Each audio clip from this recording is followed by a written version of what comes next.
Hi, I'm Gale Brewer, the Manhattan Borough President, and this is Represent NYC on Manhattan Neighborhood Network.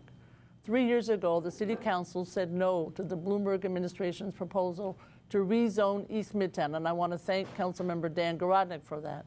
In the time since then, I've been working with my two guests on today's show to develop a new East Midtown plan, one that balances the need for new state-of-the-art commercial buildings with investments in the neighborhood's landmarks, transit infrastructure, and open space. Joining me today are two really special people, City Council Member Dan Garodnick and City Planning Commission Chair Carl Weisbrod. Together, the three of us co-chaired, actually it was Dan Garodnick and me, but most importantly, the effort of the work of the staff of CPC was phenomenal. We all worked together on the East Midtown Steering Committee, which brought together design and urban planning experts, real estate, organized labor, local community boards, and many others to talk over every issue. After more than 20 steering committee meetings and conversations on everything, from green building standards to the pricing of air rights, we finally have a proposal certified by the Department of City Planning and entering the formal land use review process. Thank you both for joining me today. I am so honored. Thanks for having us. So I want to start with you, Carl, about why East Midtown. And I remember I was surprised. Dan knows everything, so he probably wasn't. When you said that 10% of the city's tax base comes from East Midtown, and that really makes East Midtown more important. So indeed, why is it important to East Midtown is the engine that really drives the city's economy, and at a time when all of us are rightly concerned about what's going to happen with aid from Washington in this new era that we are now in, the nurturing of our city's tax base, one of the real strengths of our city, is more important than ever. And as you said, 10% of the entire real estate tax base of the city is generated in East Midtown, and that's because newer areas of development, Hudson Yards, World Trade Center, don't pay full real estate taxes right now. They're not going to pay full real estate taxes for many, many years. East Midtown does, and that's why it's so important. Beyond that, of course, East Midtown is an important transportation hub. It's where Grand Central Station is and Grand Central Terminal, and we are investing as a state billions of dollars in bringing the Long Island Railroad into East Midtown. So this is where first-rate commercial development should be. And I'd just add one other point, which is that this is a brand known around the world. Park Avenue, Fifth Avenue, Madison Avenue, Lexington Avenue. These are world-class addresses for first-class companies that we want to see stay in New York and grow in New York. And same question, you had the benefit of the previous discussions and then all the great work you did with us. And why is this important? It's your district, that's why it's important. But in addition. Well, obviously East Midtown represents one of New York City's, if not New York City's #1 commercial district, based on tax revenues certainly, but also based on its centrality, its access to mass transit. And unfortunately, East Midtown has gotten stuck in zoning rules that really have not encouraged growth and progress in that area. And as a result, very little has happened in terms of new development. And the existing buildings have become less useful as Class A office space. They are not serving what the demands of consumers are today. And we wanted to rezone this area to play to our strengths, mass transit, centrality of the area, and of course, it's a marquee district in its own right. So this rezoning plan is designed to allow growth, ensure public benefits in the process, and make sure that East Midtown continues to be a world-class district. Carl, you have the benefit of the whole city. I have just a little borough of Manhattan. Not such a little borough.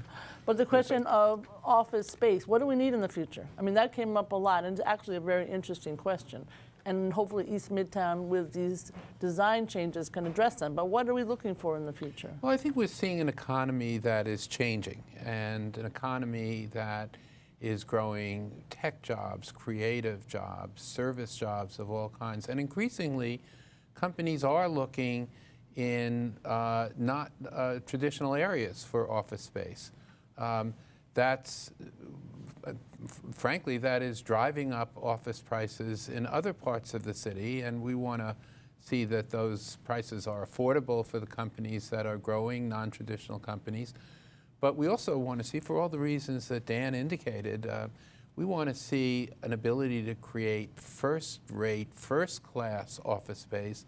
And the place to do that is really in East Midtown. And I have to say, I do want to give credit to the Bloomberg administration for recognizing that this is a really critical priority, but also credit to Dan for having the courage to say it's a critical priority, but we have to get it right. And then really thanks to both you and Dan for overseeing this steering committee, which really represents all of the major stakeholders, all of the major interests involved here, to come up with a consensus on an approach I really think is an extraordinary accomplishment, and I give you both the credit for that. I give big credit to Dan Garodnick, but let's talk about how it is different between what was proposed before and now in terms of some of the transportation and so on. Well, one first way in which it's different is that it has much more of a significant benefit to landmarks. Landmarks under this plan are able to sell their air rights more broadly. We have some, by definition, older buildings that have real needs for their structures. They have no ability to sell their air rights as a practical matter today because the area right around them is fully built. So this will give them a chance to sell air rights more broadly. We also, by the way, just yesterday, and we already spoke about this, was a historic day in the council, and that we voted 12 new individual landmarks in East Midtown, which was exciting. Part of our request in the steering committee that the Landmarks Commission do that in advance of this rezoning. And they did. Efficiently. The other way in which this is different is that under the Bloomberg plan, the city was creating its own air rights, selling them for $250 a square foot. And the money that was gained was going to go into a pot, which was going to be used for public improvements.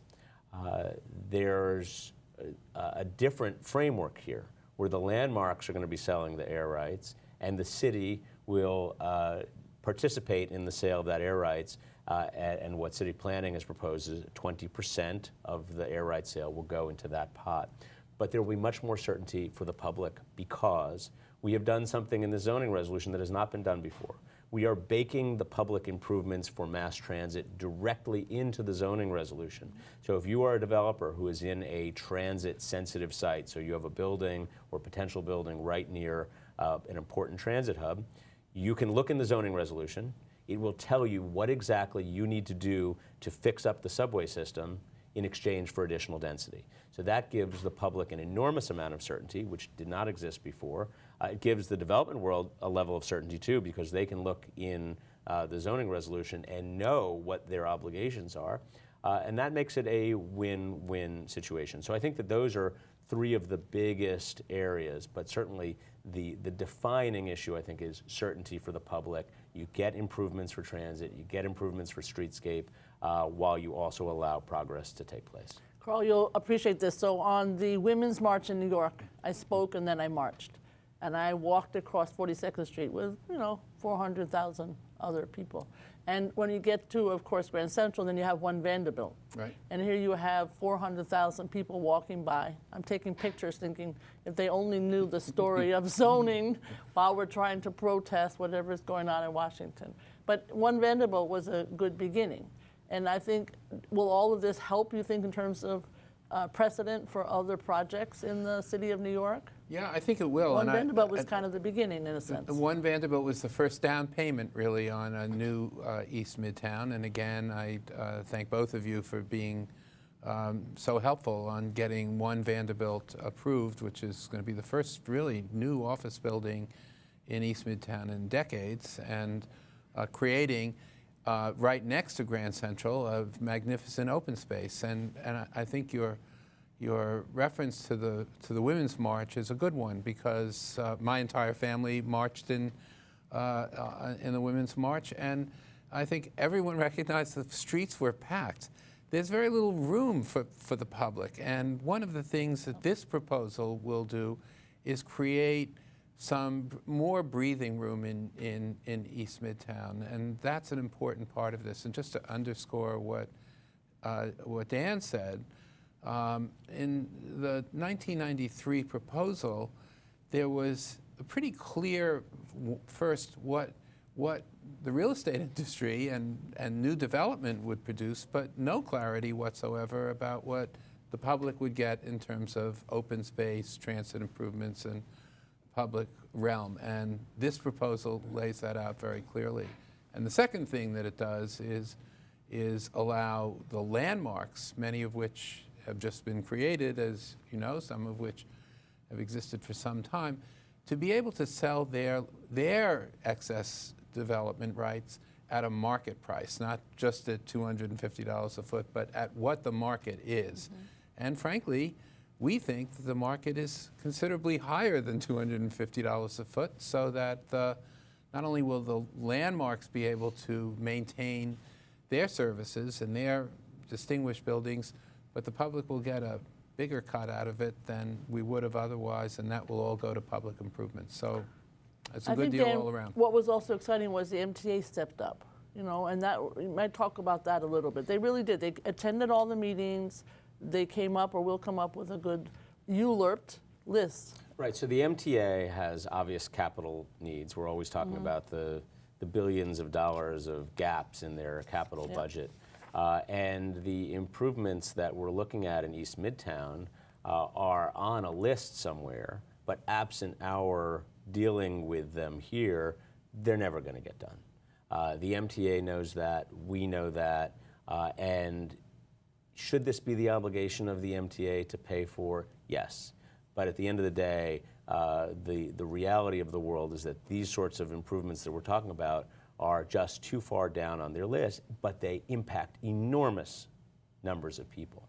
So the MTA was willing to work with us in our steering committee, and they came to the meetings, they participated, they understood what we were trying to do, and helped us in formulating a plan which put the specific improvements, whether it's widening a staircase or improving a platform or adding entrances or exits, to put them in the zoning resolution, attribute specific square footage benefits to a developer for doing those improvements.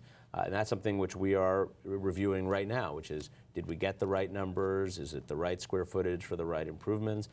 You know, as you pointed out, the One Vanderbilt plan was really the first of this kind, where we were able to deliver $220 million in infrastructure improvements to Grand Central in connection with One Vanderbilt, which will not only improve the structural experience around Grand Central, but it's going to allow more trains to pass through Grand Central on the 456 during the rush hour. And that will be something which New Yorkers will feel. They'll feel it soon. And then when East Side Access comes online, bringing Long Island Railroad commuters into Grand Central, it will allow a more seamless connection right there at Grand Central to make people's lives easier, and not necessarily to have them all on the street in the same place when they are coming out. So we had great engagement from the MTA. It helped immeasurably, and we've done something here which has not been done in a zoning resolution before. Well, I think what's exciting about this, obviously helping East Midtown and the 10% property tax, but also the precedent. Yes, and I'd like to just maybe put this in a larger context, because certainly a healthy and growing East Midtown is essential to the future of the city. But we're a city that's a growing city. We're a city that's a real attraction right now, where people want to stay here more than they have in the past. Families want to grow here. Our population is at an all-time high. Our jobs are at an all-time high. And that's all really good. But at the same time, we have to provide for the public the infrastructure, public realm improvements, mass transit improvements that are essential for a growing city. And this, I think, probably won't be exactly the same in other situations, but what this really does is create a precedent that as we grow, as we encourage growth, which this proposal does, at the same time, that growth has to be linked to the kinds of public improvements that create an environment where people want to work. You know, it's not good enough to just create first-class office space. You need a place where people want to come to work, and that requires a public realm that people enjoy. And it's really no different with residential use. We want to encourage growth, we want to encourage new housing, but we also want to do it in a neighborhood context where we're providing the public investments that enable that neighborhood to be livable as well as lived in. Right. And by the way, one of the other differences between this plan and the last one is that we have been able to get the city's Department of Transportation to think more carefully about those sorts of improvements above ground that could allow the workers in East Midtown to feel better about the environment, ways to improve pedestrian space, add more areas to be, safe from cars, places to sit down and have some lunch. These were the sorts of things which we just did not have time to do in the last round, but now will create a real menu of opportunities for future decision makers to be able to allocate funds to do real improvements above ground to make it just not just Class A office buildings, but Class A office district. And I think that's a great thing. Yeah. I mean, it is interesting. Public realm, I really didn't know exactly what we meant, but we mean open space. We need that the workers can go and have a lunch, and the POPs, which are the privately owned public spaces, and they exist in parts of East Midtown, don't always work. So we were able to say, okay, that's what it was in the past. Let's think about what it should be in the future.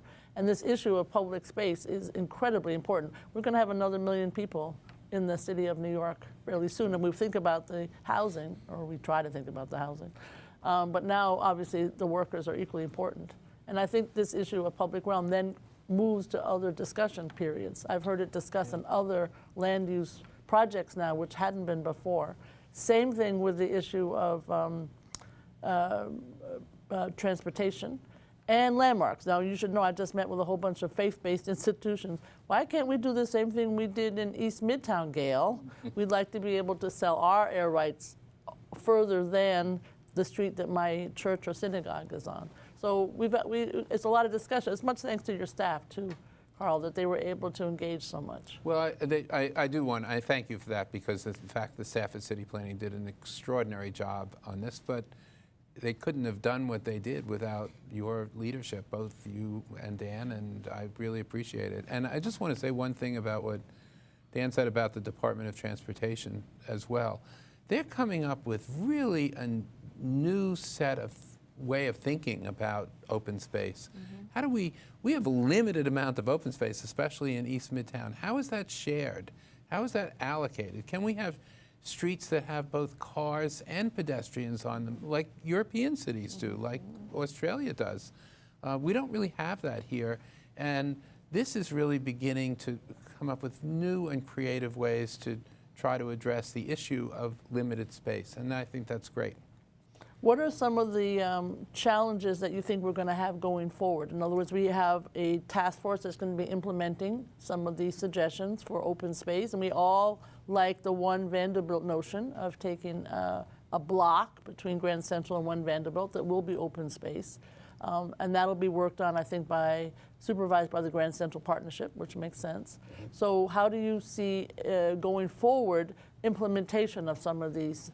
There'll be, like I said, a task force to help implement suggestions for public realm, et cetera. Right, so some of the money that's going to be put into the fund by virtue of the landmarks transfer will be available for this roster of potential improvements in East Midtown to make life better for the people who pass through or work there. The zoning resolution will define precisely who is responsible for making the decisions as to those monies. And it will be an ongoing conversation. I also think that we should take this opportunity right now as we pass this rezoning to make some of these improvements today. Because people want to see progress, they want to see that this sort of thing is happening already. The future conversations are going to be similar to the conversations that we had in those 20 meetings with the steering committee, which will be, what are our priorities? How do you maximize, the bang for your buck here? What do you really have as a vision for East Midtown that allows people to enjoy the open space? And I think people think that everything will happen all at once here. When you pass a rezoning plan, that is really just it's the starting gun. It just this is a generational sort of plan. It's a 20, 30 year anticipated need. So this is gonna happen over time. It's not gonna be flooded with brand new buildings. It will, we're not suddenly gonna have a brand new 10-block park in the middle of East Midtown. But these things will evolve over time, and we're setting up the framework here that allows those good decisions to be made. And a lot of them, frankly, are already made in the zoning resolution, which makes life a lot easier. So yes, we were looking, Carl, to figure out how to put a equivalent of a Bryant Park right in the middle of East Midtown. We couldn't quite find that space. But the other thing, of course, is we focus on commercial and not residential. Yes. And I thought that, did that make sense from your perspective? We were trying really hard to make sure that there are jobs for the future in East Midtown. Yes, and fundamentally, East Midtown is a business district and a first-class business district, which is not to say that other uses here aren't appropriate. We've all learned over the last 20 or 30 or 40 years that mixed-use districts are healthy districts for the most part. So there'll be some residential development here, and certainly there is some residential use in East Midtown today, and certainly the residents around East Midtown will be major beneficiaries of these transit improvements. It's not just the workers, but the residents that are there today will be major beneficiaries as well. But the focus here is on how do we really contribute to New York's future economy and growth. And as you know, this is an administration deeply committed to affordable housing, deeply committed to creating more housing. We're doing that throughout the city, but it also has to be accompanied by a very healthy economy. So Dan, what do you think are the MTA challenges? Are they going to be able to work with the development? Now in One Vanderbilt, the developer is making the improvements. Is that how it's going to work for this transit improvement bonus? Yeah, the MTA will be there to guide and provide the specifications necessary because they are critical to this operation. But you will have a level of certainty here to know that things are going to get done. And for the people who use these subways as their local stop, and there are people in East Midtown, my constituents, your constituents who are using these subways regularly as their home base, they will be able to know that when a new building is going up in connection with this, that they will have a responsibility to deliver these improvements. In the One Vanderbilt example, the building cannot be fully occupied until those improvements are done. So if there are cost overruns, it is on the developer. If there are delays, it impacts the developer. So the public gets a high degree of certainty in this process, and that's what we wanted to deliver to them, and that's why I think this is a thoughtful way of doing it. It was also interesting because the dynamics of the task force turned out to be quite good.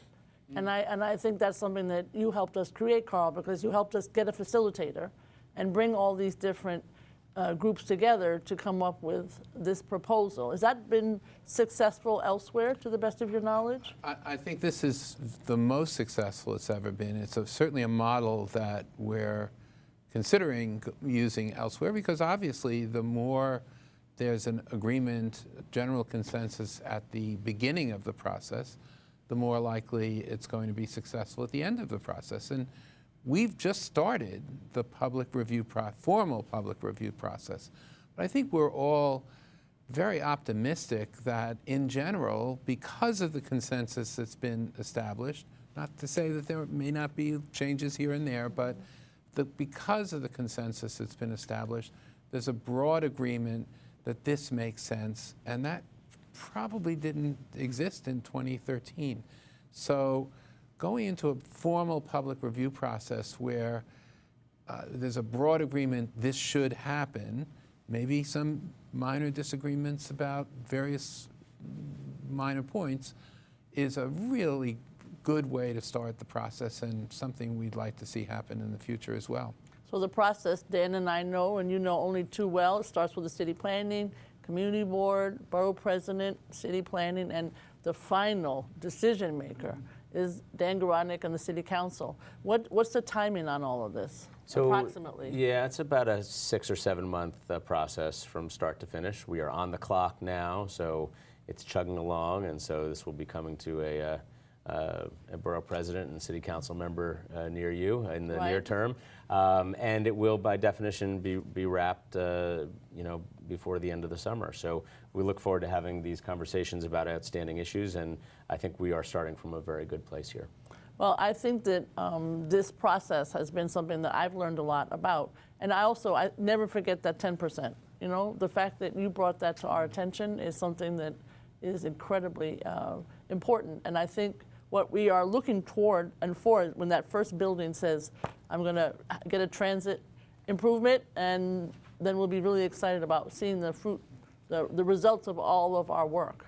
Yeah, I mean, it's worth, just going back to One Vanderbilt for a moment, it's worth noting that when One Vanderbilt gets built, it will be, just that one office building will be contributing $50 million in real estate taxes every single year to the city of New York. And it wasn't that much. It was 8. That's before. what I remember. That's right. I remember it was And 8. at a time, most cities in the world are very envious of our ability to have that kind of a tax base. So we certainly are dependent on the federal government. We're certainly dependent on the state to continue funding our needs in the city. But we have a more influence over our own destiny than most places, and this contributes to that. Well, I want to thank you both. I could sit here and talk and listen and share for a great deal of time. So I want to thank my guest, Councilmember Dan Garodnick, and City Planning Commission Chair Carl Weisbrod, for joining me today to talk about the future of East Midtown. I'm Gale Brewer, the Manhattan Borough President. You can follow us on Facebook or Twitter. My name on both services is Gale A. Brewer. If you'd like updates on my office's work, on what's going on in Manhattan, please sign up for my newsletter at manhattanbp.nyc.gov/subscribe. Thank you for watching Represent NYC on Manhattan Neighborhood Network. Take care.